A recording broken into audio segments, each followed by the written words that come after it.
Hey guys, this will be video 7 for the how to design build a flying V, custom flying V.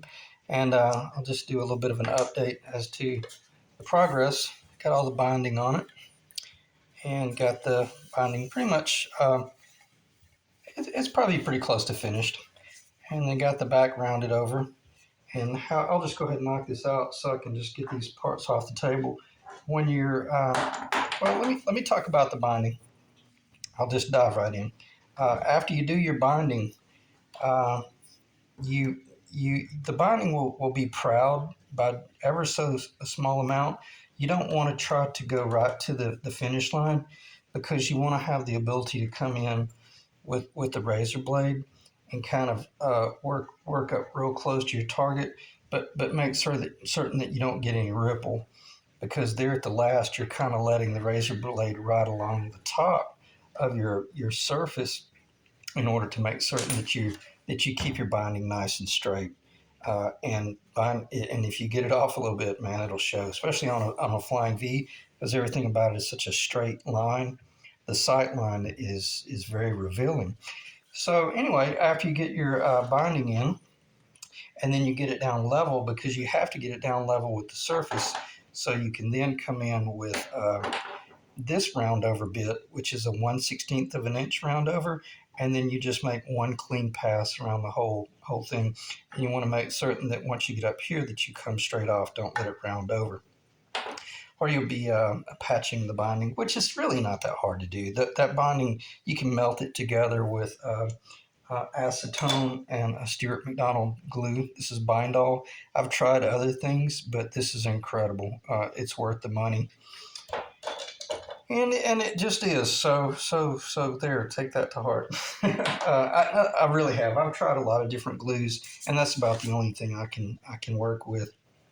It's very fast, but then once you get to the back, you're going to want to change over to a 1/8 inch round over and just make one nice clean pass. And again, once you come up to this point right here, just come straight off. Don't let it round over, because the whole idea about this design is this one is designed to receive um, a neck like this, which where the heel will proceed, just carry it all the way down, and then the heel will actually get trimmed off flush with the body.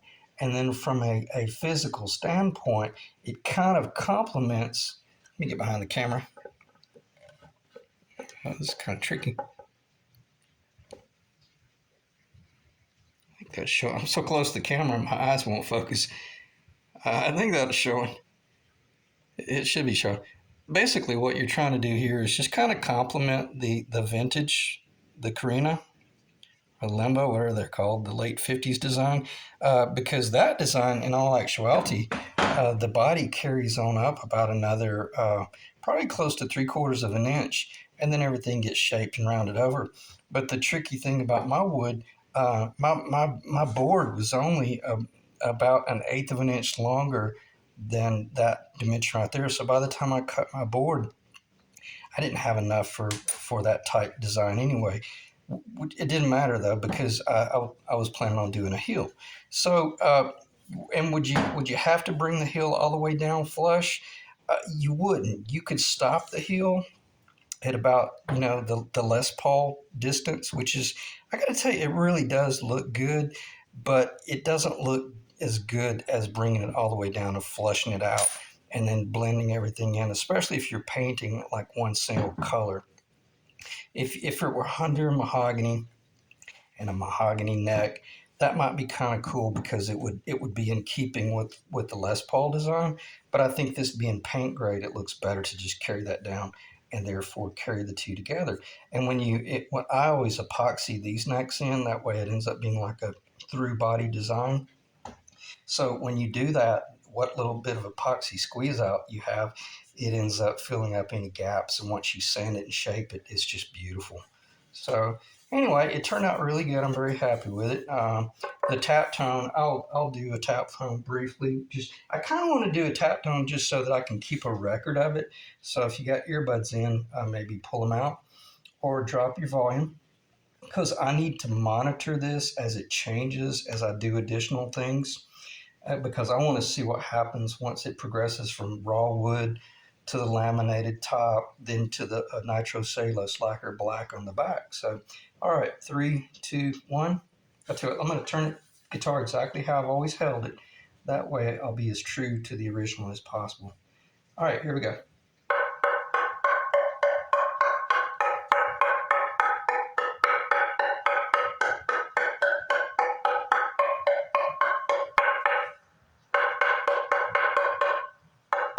I'm not hitting quite as hard because I don't want to risk dinging my laminate, but I'm hitting almost as hard. So it still sounds really good. All right, so what's next? So once you got your binding cleaned up, rounded over, wiped with a little bit of just alcohol. I usually use like a 70% alcohol, like you would use for antiseptic. And that's sufficient to clean this, because the thing about this drum wrap, that is a colored gel on top of it, and you could wipe across it with a lacquer thinner. I wouldn't dare wipe across it with an acetone. It'll melt it really bad. But you could wipe across it with a lacquer thinner once or twice, maybe 3 times. But if you're not careful, you'll start losing the actual color. Like if you're blue or if you're red or you're black, you'll get to the point to where you lost your color. It's fairly forgiving, but this stuff was never designed to be clear coated over. It was just designed to be put on the drums and just left natural. Okay, but nonetheless, I'm really happy with it, and I love this body profile, the 1 5/8 of an inch. It's just it's really good. All right, let me check the time. Almost 7 minutes. I'm going to do a quick weight analysis. It jumped a little bit in weight, but not much. Again, this is a lot of this is for my references as well. All right, I'll weigh it in pounds first. 5.104 pounds, 2,315 grams. So she's putting on a little bit of weight. And I don't think I'm going to regret not chambering it, though, because I truly want to know. I truly want to know what that pine will sound like, the antique pine. At this point, what I do is I've already determined my scale. Let me see if I can get this in the camera. I don't know if it's going to show up. It's not showing up at all. It might be showing up in a ghost line, but I've got dashed lines right here. Yeah, it's just not showing up in the camera. I took a Sharpie, a heavy Sharpie, and I made some dashed lines at my 25.5-inch scale. And then at this point, you just start laying out the guitar, and you start really thinking about what it is that you want. Because the cool thing about this, it's a clean slate. I can do anything you want. We already know we can turn it into a left-hand guitar, a right-hand guitar, and the sky. The sky is truly the limit, as long as you're real cautious about these initial alignment holes.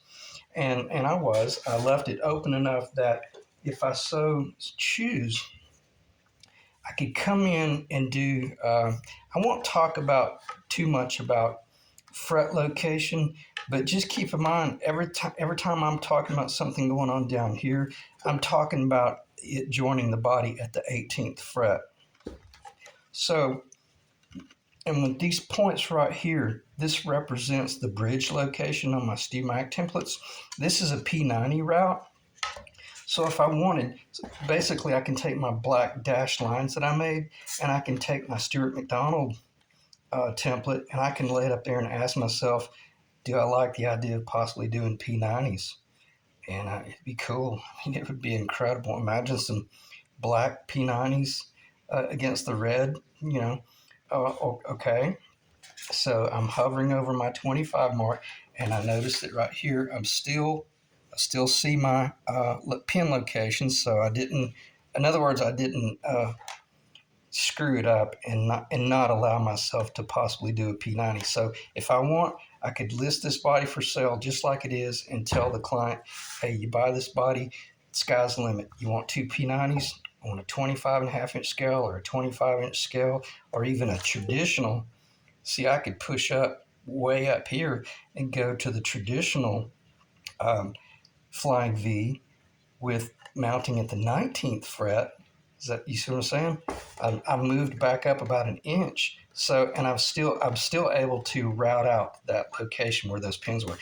I don't mean to just keep knocking this, but it's really critical that you think along those lines, primarily because you don't want to paint yourself into a corner and not be able to make changes later on. Because it's funny how things will hit you and you're like, oh, I've never thought about doing a P90 Flying V. And I don't know if even Gibson offers that. So nonetheless, or if you don't want to go with a P90, here's your traditional 50s. As I've mentioned, this is a Stuart McDonald template based on Dan Erlewine's, I think 1959 Burst Les Paul, authentic Les Paul. So I know that we're connecting at the 18th fret, so I move that template forward close to an inch. And voila, that bridge location will route out where the alignment pins were. And then there's your traditional location if you went with a short scale, or if I went with a 25.5 inch scale, it's going to push it down a little bit, but nonetheless, it'll stay pretty true. So what I'm saying, you're at a point now where you've got a foundation that you can now start building upon, and you can just, the sky's the limit. So, and the next thing would be to determine if you're probably by this point, you probably already know pretty much what it is you're wanting to do, and or possibly you've already bought these parts. I always recommend, if you're a little bit undecided and you want to do some design and layout, just take the block off. And when you take the block off, it'll take the spring off as well. But nonetheless, this allows you, with your black mark right there, I know that's roughly going to be my 25.5 inch scale. So that gives me an idea of what the Floyd Rose would look like. And you see that our bridge location pickup, even at a 25-inch scale, 25.5 inch, will route out. So in other words, pretty much any direction you take, that bridge location is going to take care of those alignment pins. Okay, so and I've already built this exact guitar that we're looking at right here, and it's interesting how I'm not really a creature of habit. I like change, almost to the point of extremity. I get bored really easily, and I love that. I think that looks really cool, but there's a part of me that's really struggling with doing this again because I've already done it. But nonetheless, I'm very much considering probably just going with if I do finish this body, I'm probably going to finish it traditional with the ABR1 bridge and possibly the tailpiece, or possibly the ferrules through the body. And I might even go ahead and do the actual authentic little Flying V layout, where if someone wanted to finish it out that way. In other words, I'm not keeping this guitar, I'm going to be selling it. So I'm kind of rambling a little bit, but I guess all I'm saying is, yeah, this is real cool and it looks really good. But when you start doing too much, you really start limiting your self to whom you can sell to, because for the most part, most guys playing a Flying V, they're kind of like the SG crowd. They're like the Les Paul crowd. Most of the Gibson players, they don't really care for tremolo. They prefer the hardtail, and and the cool thing about the hardtail, you cannot, as we've already discussed briefly. Even if you do the traditional hardtail, when I say hard, I mean the bridge, like the ABR1 bridge, you could still come in and do the Vibramate thing. And again, if this is installed properly, I think it would be a great item. And I wouldn't do gold against the red. This is the only B5 Bigsby I've got, and it's a bit of a dog, but nonetheless, it's great for layout. But you would have to make your determination as to whether, how you mount this thing, and do you have a problem with it getting so thick? Because the Bigsby atop, the B5 Bigsby atop the Vibramate, it gets really deep, and for the most part, it's probably not going to fit in most cases, and you just have to process through those things. I had considered maybe designing this so I route the Vibramate down into the body, because you really need you need that tail cantilevering over to catch the back of the B5. See, this was a B7 that somebody butchered. They cut off the front, they cut off the back, really destroyed it, which is sad. But neither here nor there. I got it for $21 off of eBay, so I'm not going to complain. But nonetheless, on the authentic B5, there's two little, well, it's right here. There's two mounting locations here, a mounting location here, and there's a tab that sticks up here and mounts right there. So for the whole layout of the design for like the traditional Flying V design with a Bigsby, that Bigsby is going to have to cantilever back about right there. You can't. That's too close. It starts encroaching on the design, even at a traditional 19th fret location. So I don't think I'm rambling here as much as I'm just clarifying. There's a hell of a lot that goes into installing a B5 Bigsby, and even more so if you're doing like a B7 Bigsby, like is it Womack? Larry Womack, I believe was his name. They put the B7 on his, and they had to put that aluminum bar or steel bar across the back. It's kind of funny, but I don't really care for stuff like that. But nonetheless, this is what I meant by when you start looking at the aluminum, the non-polished B5 Bigsby, like just like a satin finished aluminum, would be really attractive against the red, and then like a nickel bridge, nickel um, PAFs or humbuckers in a black ring. Start see my point. A neck pickup in a black ring, nickel covers, chrome covers, would be a very, very attractive guitar, even with the B5 Bigsby. And again, if you didn't have a problem with its thickness, but if you did have a problem with the thickness, I'm thinking you could route it down into the body. But once you went that route, it would be permanent, unless you didn't have a problem seeing the route location. I hope that makes sense. You got to have some tail support back here. And the problem I ran into with the B5 on the first, it was the second Flying V that I built, it went into the traditional studs. In other words, it had anchors. I did go ahead and install anchors in the body and then the traditional bridge. But then once I installed this into the anchors, what happened is it was cantilevering a little bit at the back.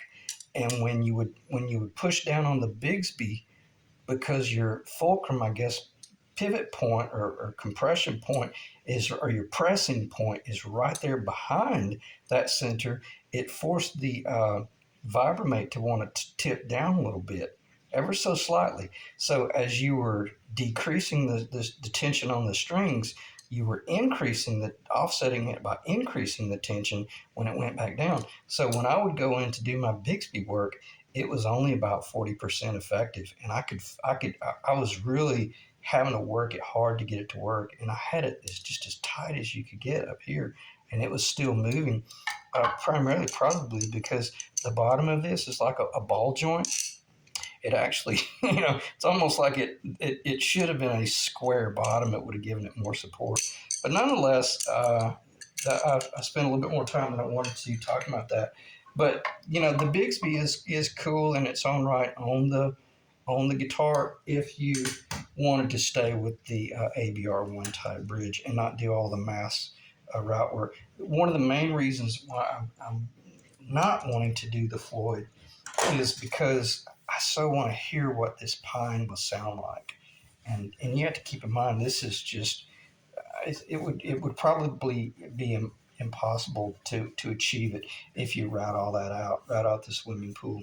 So, and this is not heavy at all, being about right at 5 pounds, but it's not light either. All right, so what would be the next thing? Check the time. We're about close to 20 minutes. You'd have to decide, what type of. This is kind of a given. If you're going to finish the guitar out to be truly 50s design. Well, let me put it this way: with this short body, you're going to have to do some sort of heel that comes all the way down, or at least really low. It's too late to mount this neck on here in a fender fashion, okay? Because you don't have enough mass coming up here to support it. You could do it, but it would be goofy looking. Or you could take this neck like I did the last one, and I built it up with a massive maple, and then I routed out a tenon, and then that neck became like a Les Paul neck that went down in the body. Even though it was a 25.5 inch scale neck, it worked fine. So you have to decide, and really that should have already been designed. That should have already been planned out, the route you're going to take. So odds are the camera is probably going to cut my audio off momentarily. So I'm just going to start building up this little guitar. And if it cuts off my audio, so be it. We'll just let it cut me off. And I'll just kind of lay out the guitar based on how it's probably going to look.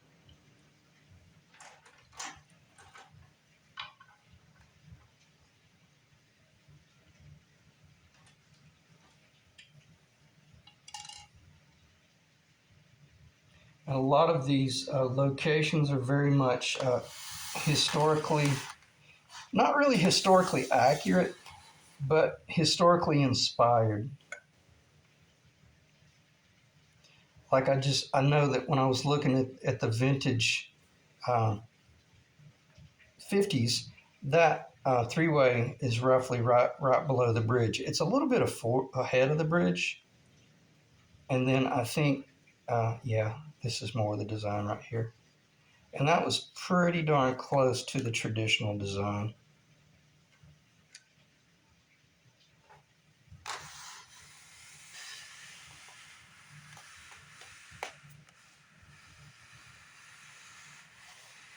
So kind of staying